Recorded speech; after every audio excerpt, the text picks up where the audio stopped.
The question that I have been posing to everybody that I meet is, if you knew the exact day of your death, how would you change the blueprint of your life? For most of us in our lives, we walk along the path and we never think about a question like this.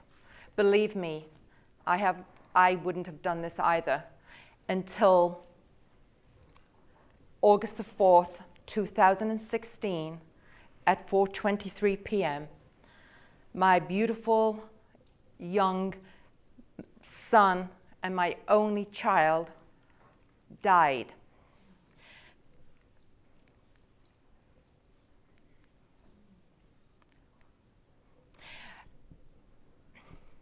For most of my life, I've been a very ordinary person. Wasn't a really deep thinker. I came from England, and I was raised in an environment of probably not a lot of positivity. My mom raised 9 children by herself, and I was the eldest of the 3rd. I was never seen for most of my life. I was always probably invisible. And for most of my life, I would say I was on 2 paths. One path was this path of shuffling emotionally through life. I didn't know who I was. The other path was on the path of wanting more materialistically. Now, one of the things, being raised in poverty and being raised on welfare, you are told at a very young age that you're not enough. Not by someone verbally telling you that you're not enough, but the way you are treated. Always saying, you go over there in that line if you're going to go ahead and get free lunches, free uniforms. And the one thing in my mind, I always said that when I get older, I'm going to go ahead and I'm going to make money so I can pass it on to my family. Because I always thought the bigger the house, the bigger the car, that you had arrived. So I came to America over, I think it's 30 years ago. I met my husband in UK, and we moved over to Africa, and we got married in Africa, and we came over here. And because I always wanted to go ahead and follow the path of materialistic things, I decided with my husband we were going to go ahead and open a business. 2 businesses were available at that time. One business was the ice cream store. Can you imagine? The other business was a childcare. And I'll have to tell you, at the time, I did not have any children. I thought I wasn't going to have any children. I'd been married almost 17 years without having a child. So I thought that would be perfect. But I have to tell you, children, I love them. I have been taking care of almost, I think it's over 15,000 children most of my life. And it's been the biggest privilege that anyone could give me. And I'm honored every day when a mother or a father brings their children into my school. Children connect with you, whether you like it or not. This one little girl the other day, well, probably a couple of months ago, they look at you for everything. They connect with you just by when you walk in the room. This one little girl came up to me, 4 years old, and said, "Miss Sharyn, can I ask you a question?" I said, "Sure." She said, "Are you poor?" And I said, "Why would you say that?" She said, "Because you wear that same dress over and over again." And I said to her, "No, honey, I'm not poor, but I'm just lazy because I don't get my clothes out the night before." Anyway, fast forwarding to why the question, if you knew the exact day of your death, how would you change the blueprint of your life? In August of 2004, 2016, when my son died, I just come back from a 2-week event. And I had been told, or I should say I'd been told, people were saying that, you've got to find your tribe to get your vibe. And I was at that age thinking, well, maybe I should. So I enrolled in 2 programs. One was called the Enlightened Warrior Camp. The other camp was the Ultimate Leadership. The Enlightened Warrior Camp was climbing up 27-foot trees, jumping off platforms, walking across hot coals, 32-foot hot coals. And the whole time I'm there, I'm thinking to myself, where's my vibe here? I mean, I'm standing in line ready to go ahead and walk the hot coals. And I'm thinking, if the person comes and pours those hot coals on there when I'm ready to get up, I'm going to get really, really upset. So there I was, the hot coals came on, and I'm thinking, I've got to say something really amazing when I walk across there. So I'm standing there, and I'm thinking, okay, everybody's saying all these, wonderful things about how they're going to change their life. And as I'm running across, I'm going, please, please, as my feet are burning, I want to stop procrastination. I want to have the tidiest bedroom in Texas. And then I went like this, came back, and then the next camp, a week later, was about the Ultimate Leadership. And one of the things that I had to do was a paintballing camp, and you had to capture the flag. It was to do with leadership. Anyway, I was right there, and I'm going, as I'm going down here, and I was going, oh my God, it's hurting me. Anyway, eventually I captured the flag. Eventually I went ahead and said to my colleagues, because when I was the leader, I said, I don't care 2 hoots who's going to go ahead and be the leader, because I'm going to go ahead and stand behind that little rock because I'm getting bruised everywhere. So that night, we all got together and we all decided to talk about our experience. I got up there and I said that I thought it was the most stupidest thing. I don't care if I'm ever going to be a leader. And I remember at that point thinking to myself, you know what, I've got a lot to learn about leadership.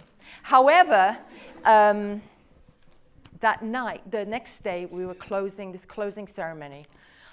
There was an event, and it was a song by Rod Stewart, which was amazing. Rod Stewart's song called The First Time.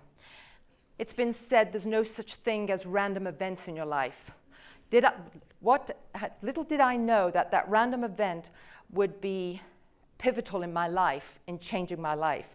Because as we're walking around the room, and just this song, and you're looking at another human being, you're looking at them in their eyes, and there's a line in that song which says, for the first time, as I look at you, it's the first time I've seen you forever. Fast forwarding to when I got back home on the Friday, on the Sunday, my son had a fever. He was taken into the hospital with sepsis, and 4 days later, he died. And I want to tell you something. My husband and I had never experienced that. We'd never been in hospitals. And when the doctor comes in and said there's nothing else we can do, and you have to make that decision to take him off his breathing machine, we are asking each other, what should we do? After his death, the doctor came in and said to us, you may have some time. And I want to tell you, for the very first time in my life, as I was watching my son, looking at this 6-foot, 28-year-old young man, I realized I'd never connected to him in the way I connected as he was dying, or he died. He had his gifts, and his gift that he gave to me was the gift of connection. And for the first time in my life, I connected within. My son's death at that time, it's something you cannot describe. I remember standing in his hospital room, and I'm thinking to myself, I can either leave this room and fall into the abyss, or I can leave this room and continue his legacy. What was his legacy? This is another thing I didn't realize. When you are on that path of wanting more, and because that's the way I felt life should be, and I've been taking care of everybody else's children, I never took the time to really look at my son, and I never took the time to tell him that my son was enough just the way he was. One of the things about death is that you have to go through all their personal belongings. And I never realized that my son had such deep feelings about another human being. He was always told, everybody always used to tell me that he was a very kind young man. And I would say along my life, there's one thing I've always tried to be kind to another human being. I was going through his journals, and on one of his journals, I found, it said, the first words were, "I'm 16 years old, and I'm sitting here in front of the computer at 3 a.m. in the morning. And I'm wondering, why is it that some people in this world have so much and other people don't? I wonder, why is it that the person who is a homeless person on the street is that we walk right past them. We don't look at them. We don't connect to them. However, if a person drives up in their brand new spanking Ferrari, everybody stops. Everybody runs over and says, and will go ahead and talk about how magnificent this Ferrari is. And at that point in time, my son was already thinking about the meaning of life. And it just brought me to tears, and again, just so many thoughts about, I didn't know what my son's goals and aspirations were. Another thing, as I was going through his paperwork, I found his goals, his 1-year goal, his 5-year goal, his 10-year goal. One of the things, going back to his journal, the last words he said, "How are we, at the end of your life," he said, "who is going to remember you? Who's going to be at your bedside? Because at the end of the day, is somebody going to go ahead and say, Blake Hunter Wilding, beloved owner of a Ferrari? Or is it going to be Blake Hunter Wilding, the beloved son of so-and-so?" So at that point I went, my God, my beautiful son gave me the gift of connection. And I will tell you right now, I connect with everyone. One of the things that I have realized in life is that for everybody who's sitting here, you don't have to go through a personal tragedy in your life to go ahead and change the blueprint of your life. You need to kind of look within inside you, and you need to start thinking about that question. My life right now is about connecting to others. A couple of months after my son had died, I went into Walmart. And as I was standing in the checkout counter, I saw this magnificent young lady who was standing there, smiling, interacting with everyone. And as I came up to the checkout, I said to her, "May I say something to you?" She said, "Of course." I said, "You have a magnificent smile." I said, "But I cannot, I'm overcome with how much you are connecting to everybody that comes in here." And she said, "For most people, they may think being a cashier at Walmart day in and day out means nothing." She says, "But what I think of is that I want to have everybody to have an experience. I want someone to feel good. So when they come into Walmart and I'm talking to them, I want them to go out to that car and I want them to remember me." The other experience I had when I was on the train just recently in London, and there was a lady, and it was in the rush hour traffic, and she was reading her book. And as she was reading her book, I decided to ask her a question. And I said, "Oh, what's the name of your book?" And she told me. And as we started talking about different things, and the journey was about 45 minutes, she said to me, "Can I say something to you?" And I said, "Of course." She says, "You know that I've been doing this journey for 3 years, and no one ever talks to you. You have your head down." So I said, well, today is different. And she thanked me. So that gift of connection, that gift of self-connection, the gift of my son's life has also given me the urgency about living. For all intents purposes, my son, who was 28 years old, thought he had his whole life ahead of him. You're looking at me, and I'm closer to 70 than I am to 60. So now my life is all about connecting and connecting to another human being. One of the things I decided after my son died, that I was going to start this foundation, The Beautiful Human Way. The Beautiful Human Way is about connecting what's going on the inside and manifesting it on the outside. And I want to tell each and every one of you who are here today, you probably haven't even, you may have done, but a lot of you probably haven't even looked at the person next to you, looked at the person behind you, and you've not, we don't do that, and we're not connecting. And the reason why I decided to come and do this TED Talk,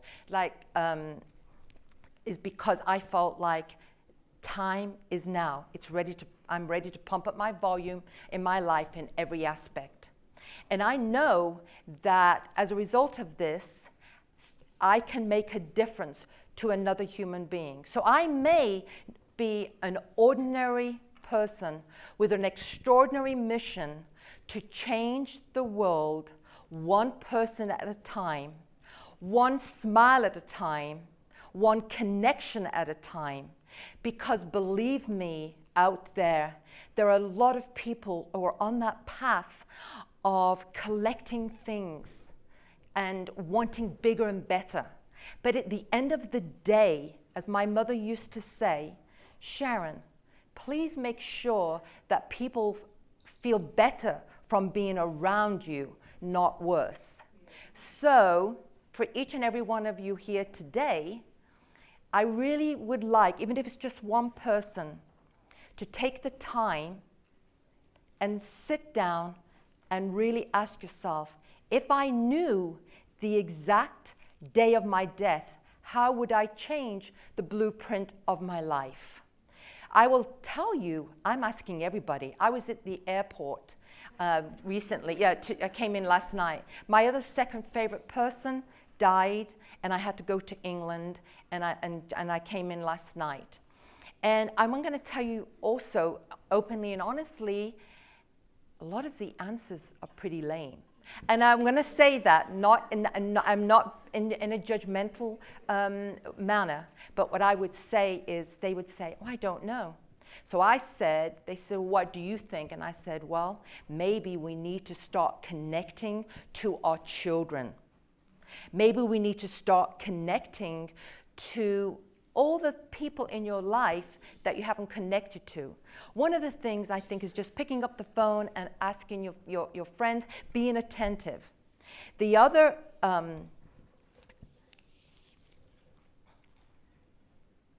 gift that my son gave me was the gift of being able to, like I said, pump up the volume in my life. Each and every one of us, I believe, needs a cheerleader, or we need those balcony people. And my biggest cheerleader was my son. My son would always say at the end of the day when I came in, how are you, Mom? Always used to call me hot, because he said, and he always called me vain, because he said I was always asking how I looked, And one of the things about him that I really love, though, is when I asked him what he thought about the things I was doing, he always said, Mom, you can do anything. And I feel like, and I said to him, and what I said to him at the time as well, I said, Blake, I'm thinking about writing a book. And he goes, well, Mom, you should do that. Well, I never thought about it. You say writing a book. Again, who am I? I'm just an ordinary person. I take care of children, which is an extraordinary gift. But I said, and then after my son's death, and after I realized those beautiful gifts that he had that died with him, I realize this book I'm writing is called The Beautiful Human Way, Living a Regret-Free Life as a Parent. Because it all starts, I believe, with our children. And that, I think, those gifts of being courageous, those gifts. My very first TED Talk that I'd ever listened to was the one that was written, with Brene Brown. You all know it, Daring Greatly. And one of the things she said is courage starts with showing up and letting ourselves be seen. So I'm seen here today. I have courage, and I will continue bringing this courage down from my son. And even though I miss my beautiful young man every single day, I miss who he was. But you know what? I've decided that there are so many more people who are alive today who have gifts they don't even know about. And so, in closing, I want to say this privilege of me being here today, I thank you. And I thank you for listening to me. And I just wanted to say it's been magnificent. Thank you, as are you.